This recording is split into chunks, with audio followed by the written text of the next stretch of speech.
The first warning came through the quantum relay at 0347 Terran Standard Time. Admiral Sarah Chun stood in the command center of Luna Station, watching the holographic display as red markers appeared across human space like drops of blood on a star chart. The hegemony had finally made their move. "How many fleets?" she asked, her voice steady despite the gravity of the moment. 17 confirmed battle groups, Admiral, reported Lieutenant Commander Torres, his fingers dancing across the tactical display. "They're hitting every major colony world simultaneously. Initial estimates suggest over 2,000 ships total." Chun felt the weight of command settle on her shoulders. The hegemony, a coalition of 4 alien species led by the militaristic Vorthak, had been making demands for months. Surrender human expansion rights. Accept tributary status. Bow to superior civilization. Humanity had politely declined. Now the consequences of that defiance were unfolding across the galaxy. The aliens had studied human military doctrine, analyzed every engagement from the past 50 years of exploration. They knew humanity's strengths, innovation, adaptability, and stubborn refusal to yield. But they also believed they had identified humanity's fatal weakness. Human soldiers were individuals, not drones. They felt fear, grief, and pain. They could be broken. The hegemony was about to discover how wrong they were. Dr. Marcus Webb received the emergency transmission while reviewing personnel files in his cramped office aboard the research vessel Prometheus. The message was brief, but carried the highest priority encryption: all medical staff to report for immediate deployment. The war had begun. Webb stood slowly, his artificial leg clicking against the metal deck plating.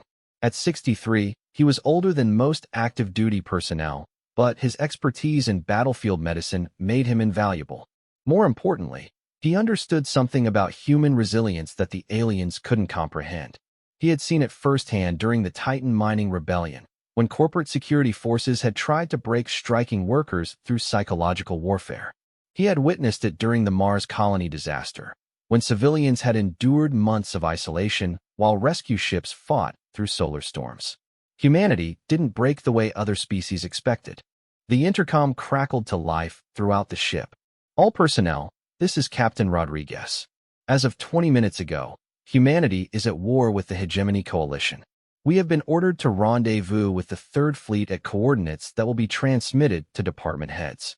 This is not a drill." Webb gathered his medical kit and headed for the shuttle bay. He had work to do. Staff Sergeant Elena Vasquez was cleaning her rifle when the alarms began screaming throughout Firebase Alpha. The remote outpost on the edge of Kepler 442c had been quiet for weeks, monitoring hegemony scout ships that occasionally probed the system's defenses. Now those probes had become a full invasion. "Contact left," shouted Corporal Kim from the watchtower. Multiple ships dropping out of hyperspace. Vasquez snapped her rifle together and sprinted for the command bunker. Through the transparent aluminum windows, she could see the sleek crescents of Vorthak destroyers settling into attack formation. Their dark hulls seemed to absorb the orange light of Kepler's sun, making them look like tears in space itself. "Sergeant, I need you to coordinate the evacuation of the civilian research station," ordered Major Harrison, his face grim as tactical data scrolled across his display. 18 scientists plus support staff. Transport leaves in 20 minutes. "What about the firebase, sir?" Harrison's expression didn't change. "We hold as long as possible. By time for the civilians to escape." Vasquez nodded and grabbed her gear. 43 soldiers against a hegemony battle group. The aliens probably expected them to surrender once they realized the odds. They were about to learn something about human mathematics. In human calculations, numbers weren't everything. The first hegemony broadcasts began 3 hours after the initial attacks. Captain James Miller watched from the bridge of the frigate Yorktown as the alien commander appeared on the main screen. The Vorthak was impressive, nearly 8 feet tall with 4 arms and scales that shifted color based on emotion. Currently, those scales showed the deep blue of absolute confidence. Humans of the Terran Federation, the aliens spoke in perfect standard English. "I am War Commander Thaktar of the Hegemony Coalition. Your military forces have been engaged across 17 star systems. Your casualties are mounting. Your supply lines are being severed. Your colonies are being occupied. Miller muted the transmission and turned to his crew. Damage report. 2 ships lost in the Proxima system, reported his tactical officer. The Ranger and the Perseverance. But we bloodied their nose pretty good. Confirmed kills on 6 hegemony vessels. What about the other theaters? Similar story across the board, sir. We're outnumbered roughly 4-1, but their casualties are running twice ours. Miller nodded grimly. The hegemony had superior numbers and technology, but they fought like a hive mind, coordinated, efficient, and predictable. Human tactics were messier, more chaotic. Where the aliens saw weakness, Miller saw opportunity. The transmission continued. We offer terms. Surrender now, and your species will be granted client status within the hegemony. Continue to resist, and we will demonstrate why 47 other species have chosen to kneel before us. Miller unmuted the channel. This is Captain James Miller of the Terran frigate Yorktown. We have received your terms, and would like to offer a counter-proposal. The Vortex scales shifted to orange, surprise mixed with amusement. You are in no position to negotiate, human. Actually, I think we are. See, you made a fundamental error in your intelligence gathering. You assumed that because we're individuals rather than collective minds, we're weak. You thought fear would break us. Fear breaks all species, Thaktar replied, his scales now showing red streaks of irritation. Maybe. But here's what you don't understand about humans. We've been afraid our entire history. Afraid of the dark, afraid of predators, afraid of starvation, disease, death. Fear is our oldest companion. We've learned to dance with it. Miller gestured to his crew. Every person on this ship volunteered to serve, knowing they might die far from home. We've all lost friends in combat. We've all faced situations where the smart move was to run. And sometimes we do run. Tactical withdrawal is a perfectly valid option. Then, you admit your weakness. No, Commander. We admit our humanity. And that's what you can't understand. When you back a human into a corner, when you threaten everything they care about, they don't break. They get creative. The aliens had studied human military engagements, but they had focused on the wrong data. They had analyzed formations, weapons systems, and tactical doctrines. What they had missed were the countless stories of human soldiers who held impossible positions, medics who ran into fire to save the wounded, and civilians who endured unthinkable hardships rather than submit. They had missed the stories of Stalingrad, where soldiers fought room by room through a ruined city. They had overlooked Rorke's Drift, where 150 men held off 4,000 warriors. They had ignored the Warsaw Ghetto, where people with improvised weapons fought an entire army. The hegemony believed that sufficient pressure would cause humanity to collapse like a house of cards. They were about to discover that humans weren't built like houses of cards. They were built like spring steel. The harder you pressed, the more force they stored up to push back. On the industrial world of New Birmingham, factory worker Maria Santos watched hegemony drop ships descend through the afternoon sky like metal rain.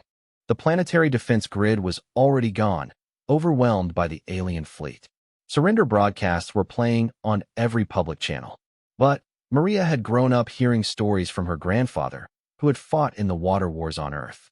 He had taught her that sometimes the only choice was between dying on your feet or living on your knees. She wasn't much for philosophy, but she knew which option her grandfather would have chosen. Roberto, she called to her shift supervisor. How much industrial solvent do we have in storage? About 10,000 liters. What? Maria smiled grimly. Because I've got an idea about welcoming our new neighbors. The first hegemony ground troops landed expecting to find a terrified population ready to surrender. Instead, they found empty streets and silent buildings.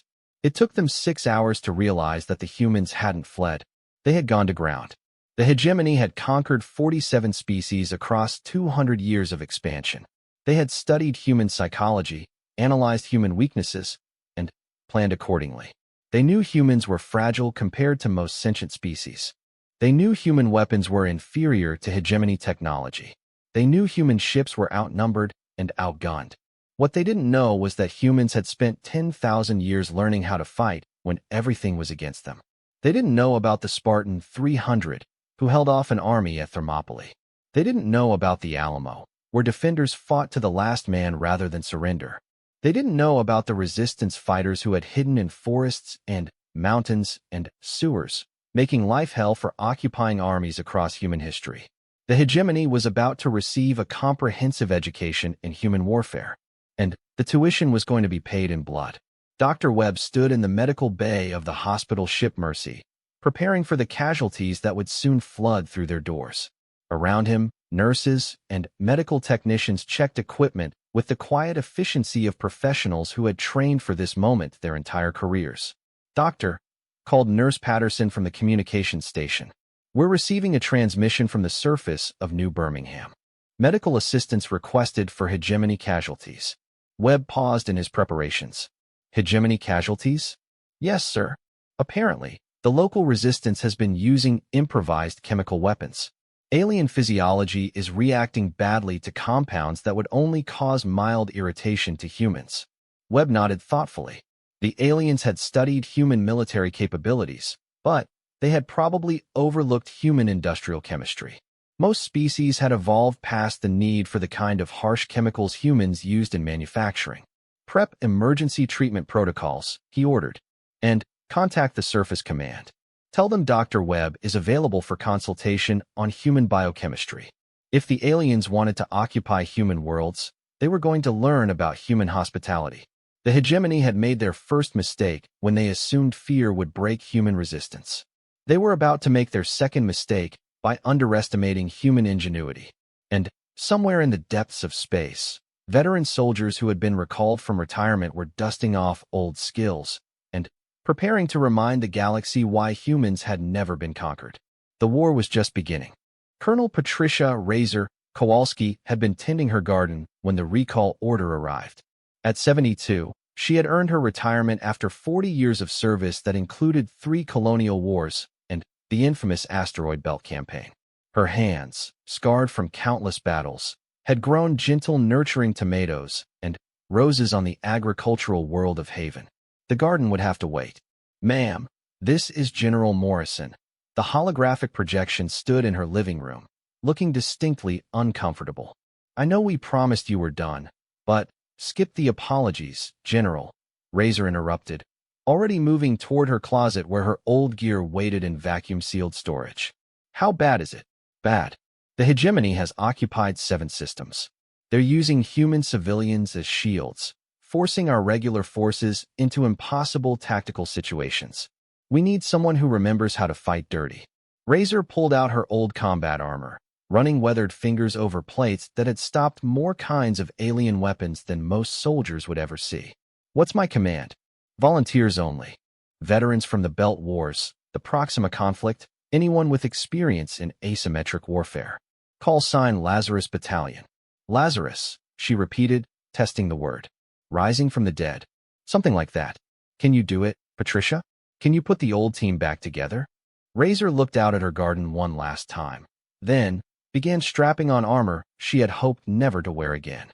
"General, you just made the hegemony's worst nightmare come true. They're about to face soldiers who've already died once." 3 days later, the transport ship Redemption dropped out of hyperspace at the edge of the Kepler system. In the cargo hold, 237 veterans prepared for battle. Their average age was 58. Their combined experience included every type of warfare humanity had ever fought. Sergeant Major Elena Vasquez, now sporting a colonel's insignia she had never expected to wear, studied the tactical display with eyes that had seen too much. "Status report on New Birmingham. Hegemony has occupied all major cities," reported Captain Chun, a former intelligence officer who had lost her left arm during the Centauri uprising. "They're using civilian populations as human shields, making orbital bombardment impossible. Ground resistance is active, but taking heavy casualties." "What about Firebase Alpha?" "Still holding. Day 18 of the siege. Major Harrison's requesting immediate evacuation. They're down to 8 soldiers." Vasquez shook her head. "Harrison knows better than that. He's buying us time for a reason." "What's the real situation?" Chen pulled up detailed scans of the firebase. Long-range sensors show extensive tunnel networks beneath the base. They've been digging for weeks, connecting to the old mining shafts. "Best guess? They're preparing something." "Underground warfare," mused Vasquez. Harrison always was too smart for his own good. The hegemony had studied human military doctrine extensively, but they had made a critical error. They had focused on official military tactics, the kind taught in academies and recorded in field manuals. What they had missed were the unofficial lessons, the hard-won knowledge passed down from veteran to veteran in quiet conversations after battles. They had missed the stories of tunnel rats in Southeast Asia, sappers in the World Wars, and guerrilla fighters who had turned entire planets into deadly mazes. They had focused on how humans fought when everything was working according to plan. They had no idea what humans were capable of when everything went to hell. Dr. Webb stood in the ruins of what had once been New Birmingham's Central Hospital, treating both human and alien wounded side by side. The irony wasn't lost on him. The same hands that had patched up human soldiers were now working to save the lives of their enemies. "Doctor," called Nurse Patterson from across the makeshift surgical suite. "The Vorthack officer is stable, but he's asking to speak with you." Webb made his way to the recovery area, where War Commander Thaktar lay connected to human medical equipment. The alien scales had faded to a dull gray, the color of pain and confusion. "Human doctor," Thaktar's voice was weak, but clear through the translation device. "Why do you treat our wounded?" Webb checked the alien's vital signs on the monitor. "Because that's what doctors do. We save lives, regardless of species. Your people resist our occupation with great violence. They set traps that maim and kill. Yet you heal our warriors. Welcome to humanity, Commander. We're full of contradictions." Thaktar's scales shifted slightly toward blue. Curiosity mixed with confusion. "In our studies, we determined that humans experience strong emotional responses to combat. Fear, anger, grief. These emotions should make you predictable. Instead, they make you incomprehensible." Webb sat down heavily in a nearby chair. "You studied the wrong emotions." "Explain." "You looked at fear, anger, and grief. But you missed the most important one, love. Every human soldier fighting in this war is fighting for something they love. Their family, their friends, their home, their freedom. That love doesn't make us weak, Commander. It makes us unstoppable." Through the hospital windows, they could see smoke rising from a dozen points throughout the city. The human resistance was active despite overwhelming odds, using every dirty trick in the book and inventing new ones. "Your resistance fighters destroyed one of our supply convoys this morning," Thaktar said. "They used improvised explosives made from agricultural fertilizer. Our intelligence indicated humans were a technological species." "We are," Webb replied. "But we're also a practical species. When you don't have military-grade explosives, you use fertilizer. When you don't have proper weapons, you use kitchen knives and garden tools. When you don't have soldiers, you turn farmers and factory workers into guerrilla fighters." The alien scales shifted again, showing colors Webb couldn't interpret. "How many more surprises do your people have prepared?" Webb looked out at the burning city, where ordinary humans were fighting a war they couldn't win with weapons they shouldn't have against enemies they couldn't hope to defeat. "Commander, we've been surprising ourselves for 10,000 years. I honestly don't think we know our own limits." The truth was more complex than Webb could explain to an alien mindset. Humans had evolved as persistence hunters, creatures who brought down prey not through superior strength or speed, but by refusing to give up. That same genetic inheritance that had allowed their ancestors to chase mammoths across Ice Age steppes now drove them to fight impossible wars against impossible odds. The hegemony had studied human military capabilities, but they had overlooked human military character. And character, in the end, was what determined who won wars. Major Harrison crouched in the command bunker of Firebase Alpha, studying thermal imaging of the hegemony positions. Day 21 of the siege, and his remaining soldiers had turned the firebase into something that would have impressed the engineers who built the Maginot Line. "Sergeant Park, report on the tunnel system." "Network complete, sir. We've connected to mining shaft 7, which extends for 3 kilometers into the mountain. Emergency supplies have been pre-positioned at 50-meter intervals." Harrison nodded. The aliens had settled in for a prolonged siege, bringing up heavy artillery and shield generators.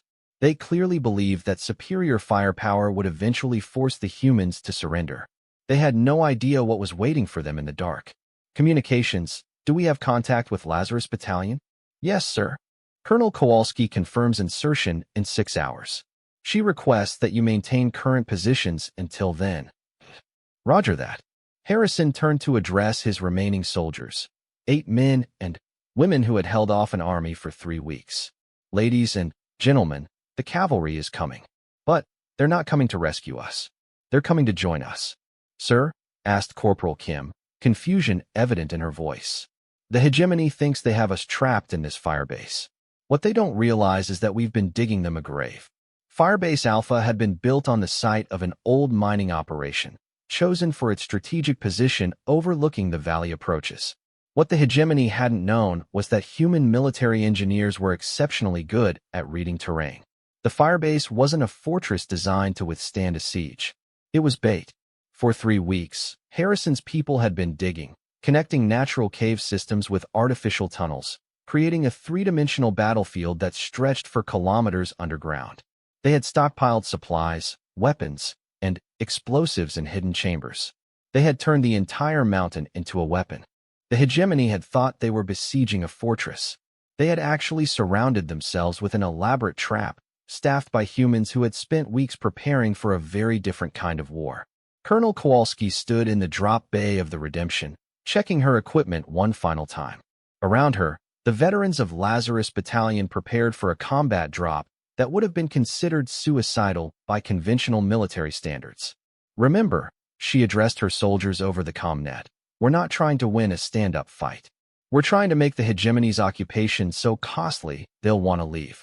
Every supply convoy destroyed, every patrol ambushed, every night they can't sleep safely is a victory. Ma'am, called Sergeant Foster, a demolitions expert who had lost his legs in the Belt Wars and now walked on prosthetics that could kick through armored plate. What about rules of engagement? Kowalski's smile was sharp as broken glass.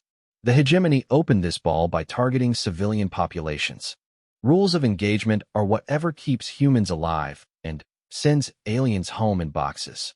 The drop pods launched in complete silence, using stealth technology that would have been impossible to detect even with human sensors.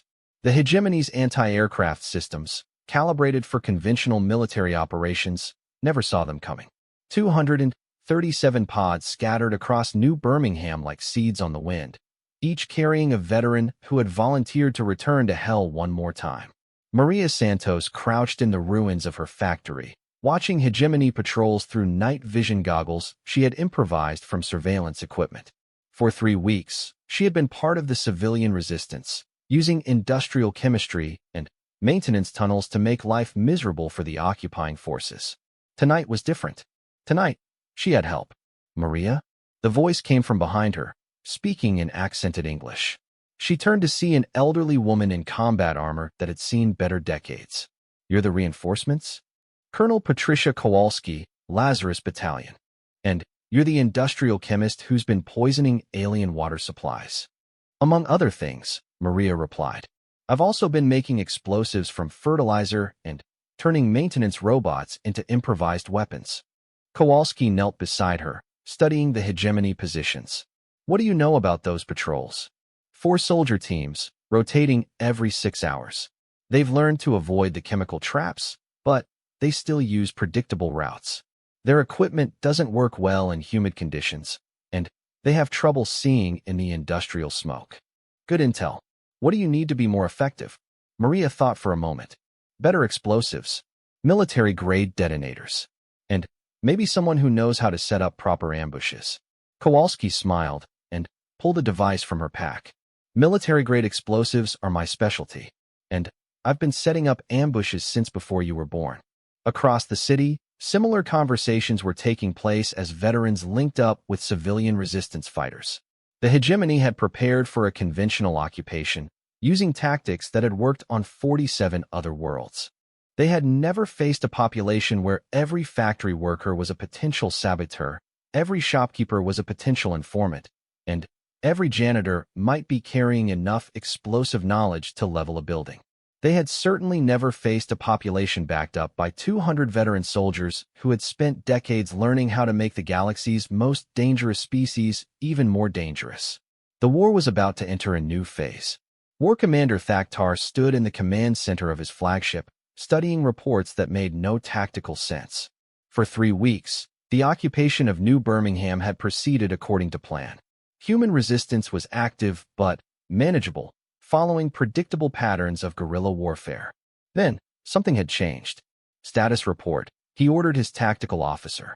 6 supply convoys destroyed in the past 12 hours. Casualty reports from all ground units. The humans appear to have developed new weapons and tactics overnight. Thaktar studied the data streams, his scales showing the deep blue of analytical thought. Pattern analysis?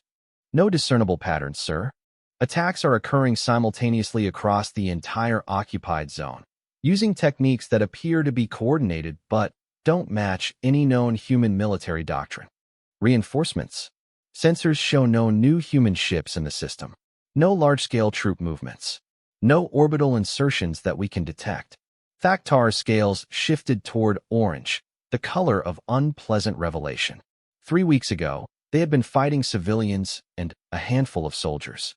Now they were facing something that fought like a professional military force, but used tactics no professional military would employ. Sir, called his communications officer. We're receiving a transmission from the human resistance. Display it. An elderly human woman appeared on the screen, wearing armor that looked older than some of his junior officers. Her eyes held the kind of patience that came from watching civilizations rise and fall. War Commander Thaktar, I presume. I'm Colonel Patricia Kowalski, and I have a message for you. I will hear your words, human. You made a mistake, Commander. You studied how we fight when we're following the rules. You never learned how we fight when someone threatens our families. You face hopeless odds. Surrender now, and your people will be treated according to the laws of war. Kowalski's smile was gentle and absolutely terrifying. Commander, let me tell you something about humans and hopeless odds. We specialize in them. And as for the laws of war, her expression hardened. You threw those out when you targeted civilian populations. Now you get to learn about human warfare when there are no rules. The transmission ended, leaving Thaktar staring at a blank screen. Around him, his command staff maintained professional composure, but their scales all showed the same color, the pale green of fear. Dr. Webb worked through the night, treating casualties from both sides as the war intensified. The medical bay had become a strange oasis where human and alien wounded lay side by side, cared for by medical staff who seemed determined to maintain their humanity despite everything. Doctor. Nurse Patterson approached with a tablet full of casualty reports. The resistance has been requesting medical support for wounded civilians. Of course. Prep a mobile surgical unit. Sir, that would mean operating in an active combat zone. The hegemony has designated the entire city a military target. Webb looked around at the wounded filling every bed in his makeshift hospital. Then, we'll operate in an active combat zone. The Hippocratic Oath doesn't have a combat exemption. As he prepared to enter the war zone as a non-combatant, Webb reflected on the strange nature of human warfare. They could be utterly ruthless in destroying their enemies, while simultaneously risking their lives to save the wounded. They could hate with terrible intensity while never losing their capacity for mercy. The hegemony had studied human weapons and human tactics, but they had never studied human medical ethics, never analyzed human concepts of honor and duty, never understood that humans could fight with animal fury while maintaining their essential humanity. They were about to learn that winning a war against humans wasn't about defeating their military forces. It was about breaking something that couldn't be broken. And that was a lesson that would cost them everything. The tunnels beneath Firebase Alpha echoed with the sound of controlled explosions as Major Harrison's team executed the largest military engineering project in human colonial history. For 43 days, they had been preparing the mountain for what military historians would later call the most audacious trap ever conceived. Final charges in position, reported Sergeant Park, her voice steady despite 3 weeks of constant bombardment. We've got enough explosives packed into these tunnels to level half the mountain. Harrison studied the holographic display showing hegemony positions. War Commander Thaktar had committed his entire ground force to the siege.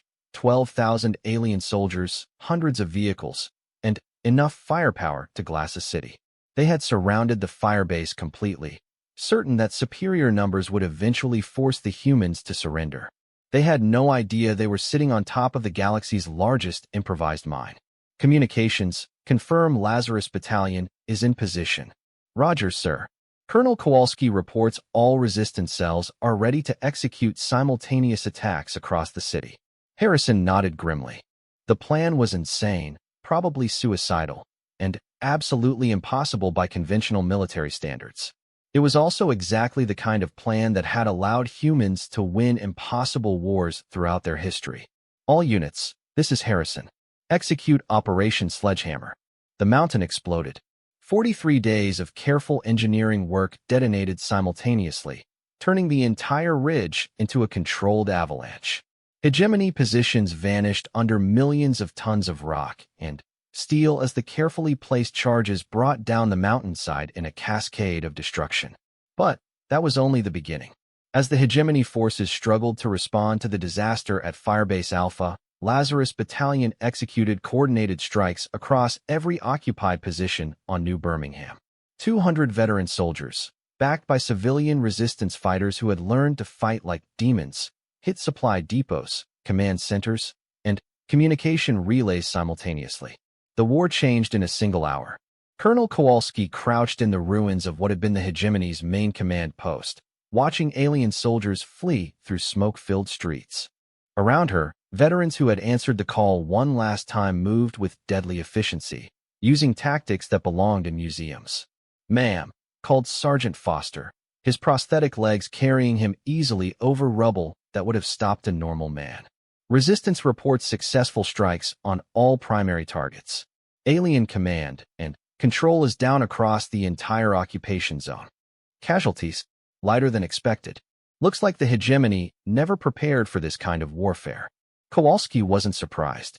The aliens had studied human military doctrine extensively, but they had focused on recent conflicts, the kind of clean, technological warfare that characterized modern military operations.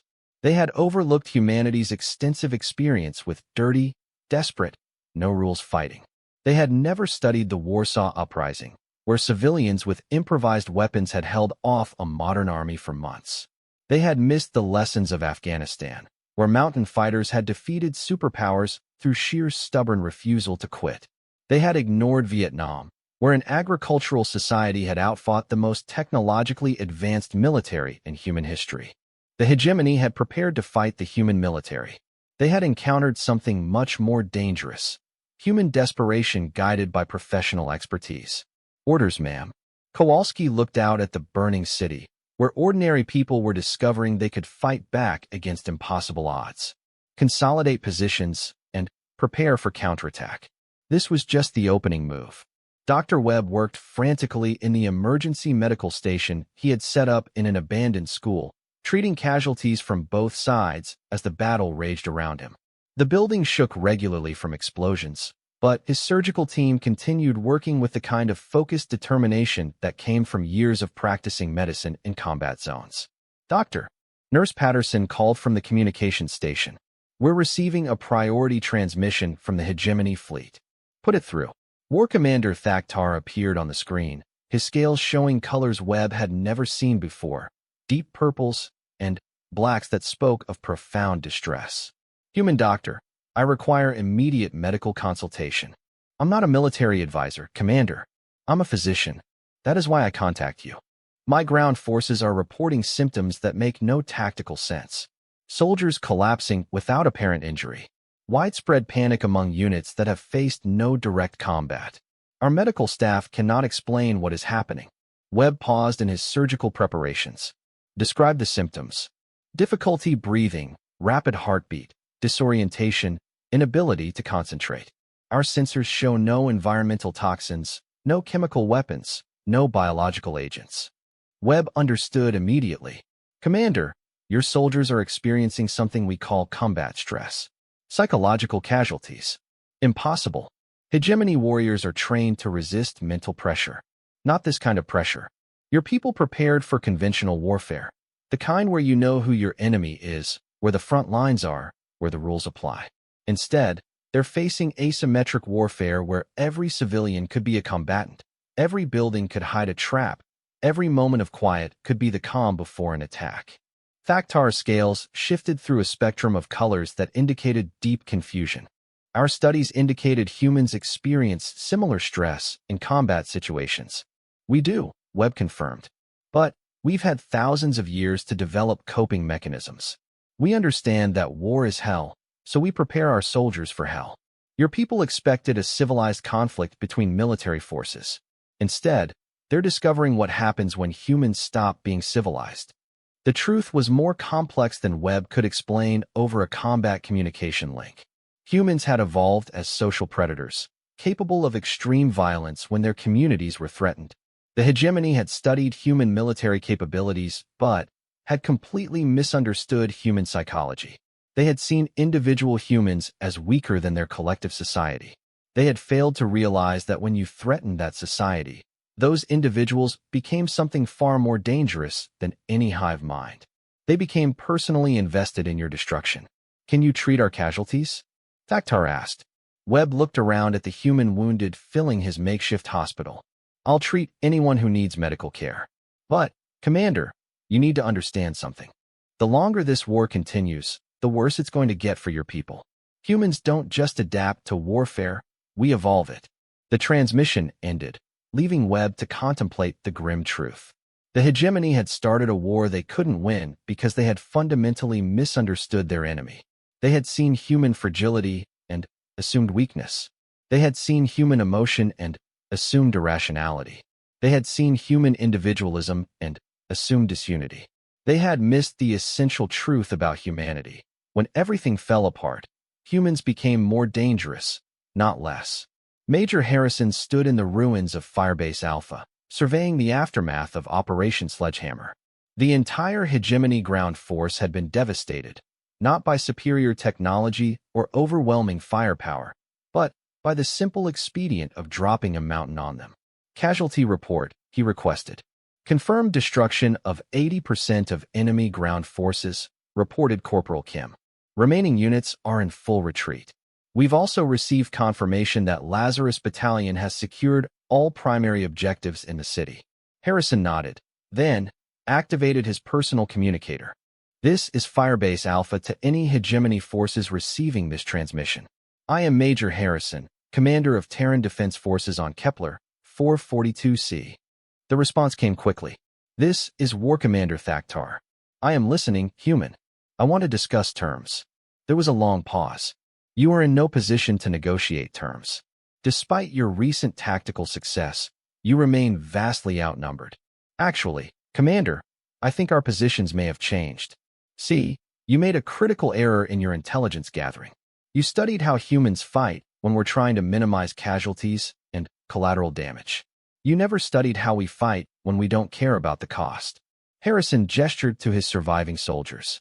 My people have been digging tunnels and placing explosives for 6 weeks. Firebase Alpha was just the demonstration. We've done the same thing to every major installation on this planet. You would destroy your own world?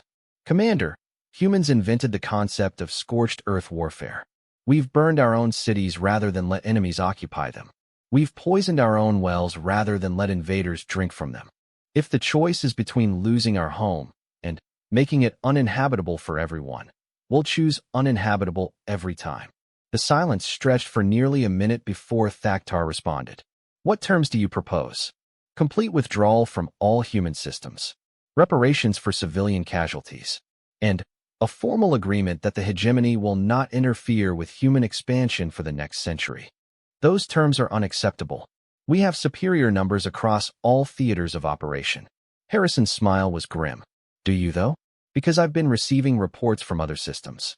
Turns out humans have been very busy while you were focused on Firebase Alpha. The truth was spreading across human space like wildfire. The hegemony could be fought. Their technology could be countered, their tactics could be neutralized, and their psychological advantages could be turned against them. More importantly, human veterans were emerging from retirement on dozens of worlds, teaching civilians the kind of warfare that didn't appear in military manuals. The hegemony had expected to face the human military. Instead, they were facing human civilization itself, transformed into a weapon of war. Commander, Harrison continued, Let me explain something about human mathematics. You outnumber our military forces 4-1. But you're not fighting our military forces anymore. You're fighting 40 billion humans who have decided they'd rather die than kneel. How do you think those odds work out? Admiral Chen stood in the command center of Luna Station, watching tactical displays that showed a complete reversal of the strategic situation. 6 weeks ago, the hegemony had launched coordinated attacks across 17 systems, expecting quick victory over human forces. Now their fleets were retreating from 12 of those systems. Their ground forces had been devastated by guerrilla warfare, and their casualty rates were climbing exponentially as humans across the galaxy demonstrated what species-wide resistance looked like. Admiral, reported Lieutenant Commander Torres, we're receiving surrender requests from hegemony commanders in 7 systems. They're citing unsustainable casualties and requesting immediate ceasefire negotiations. What about War Commander Thaktar? His fleet is maintaining position around New Birmingham, but they've ceased bombardment operations. Intelligence suggests internal disagreement about continuing the war. Chen nodded thoughtfully. The hegemony had studied human warfare, but they had made a fundamental error in their analysis. They had focused on how humans fought each other, wars with rules, conventions, and political objectives. They had never studied how humans fought existential threats. When humans fought for survival, they didn't fight like a military force. They fought like a force of nature. Communications, open a channel to all hegemony forces. Channel open, Admiral. This is Admiral Sarah Chun of the Terran Federation. To all hegemony commanders currently engaged in military operations against human forces, you have 1 hour to begin withdrawal from human space. Any forces remaining after that deadline will be considered hostile and engaged accordingly. The response came from War Commander Thaktar himself. Admiral Chun, you cannot be serious. We still maintain superior numbers and firepower. Commander, let me be very clear about something. You started this war by targeting civilian populations. You've spent 6 weeks learning what happens when you threaten human families. Now you get to learn what happens when you threaten human civilization. Shin gestured to the tactical display, where new contacts were appearing throughout human space. You're looking at the largest military mobilization in human history. Every veteran who can still hold a weapon has answered the call. Every civilian who can learn to fight is learning. Every world you've attacked is preparing defenses that would make our ancestors proud. This cannot be sustained. Your economy, your infrastructure. Commander, humans have been practicing total war for millennia. We know how to turn entire civilizations into war machines. The question isn't whether we can sustain it. The question is whether you can. The truth was evident in the tactical data streaming across the command screens. Human cargo ships were being converted to fighters. Civilian factories were producing military equipment. Mining operations were manufacturing explosives. The entire human economy was transforming itself to support the war effort. More importantly, humans were demonstrating the psychological advantage that had allowed them to become the dominant species on a planet full of larger, stronger, more specialized predators. They were proving that intelligence, cooperation, and absolute refusal to surrender could overcome any technological advantage. Your forces have 1 hour, Commander. After that, we stop fighting like soldiers and start fighting like humans. Colonel Kowalski stood in the center of New Birmingham, watching hegemony forces begin their withdrawal. Around her, the city bore the scars of 6 weeks of urban warfare. But the human population was emerging from hiding with the kind of quiet pride that came from surviving the impossible. Ma'am, reported Sergeant Foster, Hegemony Command has formally requested medical assistance for their casualties. Apparently, their medical staff can't treat the psychological trauma their soldiers are experiencing. Kowalski wasn't surprised. The aliens had prepared for conventional warfare between military forces. They had encountered something outside their experience. War against an entire species that refused to acknowledge defeat. Grant the request. Dr. Webb has been treating their wounded throughout the conflict. We're not going to stop now. Yes, ma'am. What about our own casualties? Kowalski looked around at the veterans of Lazarus Battalion, soldiers who had come out of retirement to fight one last war. They had paid a price for victory, some in blood, some in memories they would carry forever, all in the quiet knowledge that they had crossed lines they could never uncross. We'll heal. she said simply. That's what humans do. We break, we heal, and we become stronger. The war was ending, but its lessons would echo across the galaxy for centuries. The hegemony had learned that some species couldn't be conquered because they refused to accept the concept of defeat. They had discovered that technological superiority meant nothing when facing opponents who viewed survival as a moral imperative rather than a tactical objective. Most importantly, they had learned that humans didn't fight like other species. They didn't fight for territory or resources or political advantage. When truly threatened, humans fought for the right to exist as free beings in a universe that seemed determined to enslave them. And that was a fight they would never lose, because they literally couldn't imagine any alternative to winning. Dr. Webb stood in the medical center that had become a symbol of human resilience, watching the last hegemony casualties being transferred to alien medical ships. For 6 weeks, he had treated wounded from both sides, maintaining his medical ethics while war raged around him. War Commander Thaktar approached, walking slowly on legs that still bore the marks of human medical intervention. Dr. Webb, I must ask you a question that has puzzled our entire command structure. What's that, Commander? Why did you treat our wounded? Throughout this conflict, you risked your life to save soldiers who were trying to kill your people. This makes no logical sense. Webb considered the question carefully.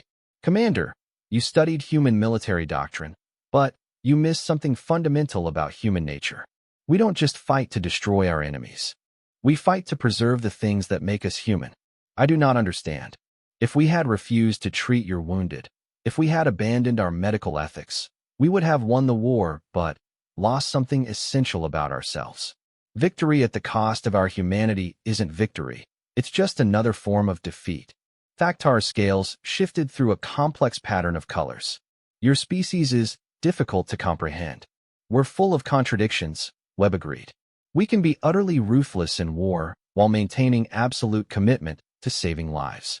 We can hate our enemies while refusing to abandon our principles. We can fight like demons while never forgetting that we're fighting to remain human. As the last hegemony ships departed from orbit, Webb reflected on the strange nature of human victory.